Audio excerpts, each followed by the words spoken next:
வணக்கம், நான் சோமேன். நம்ம இன்னைக்கு பார்க்க போகிற டாபிக் என்ன அப்படின்னா Orca, extra large unmanned underwater vehicle, XLUUV ஆர்கா.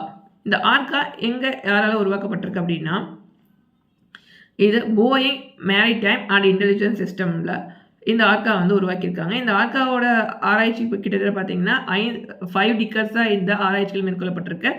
இது இந்த அதாவது நீர்மூழ்கி கப்பலில் அன்மேன்டு அண்டர் வாட்டர் வெஹிக்கிள் அது தொடர்பாக பல ஆராய்ச்சிகள் மேற்கொண்டு அதில் அட்வான்ஸ்டு சிஸ்டமாக இந்த ஆர்காவை உருவாக்கியிருக்காங்க. இந்த ஆர்காவுக்கான கட்டமைப்பு 2012 துவங்கி இருக்குது. இந்த போயிங்கோட ஆர்கா அதுக்கான டிசைனிங்லாம் பண்ணிட்டு அதில் டெவலப்பிங் சிஸ்டம்காக இவங்க வந்து எக்கோ வயாஜர் பயன்படுத்திருக்காங்க. இந்த எக்கோ வயாஜர் கிட்டத்தட்ட 1 லட்சம் மணித்துளிகள் வந்து கடல் அதாவது கடல் அண்டர் சி அதில் இருந்து சர்வேலன்ஸ் பண்ணக்கூடிய தன்மை கொண்டதா இந்த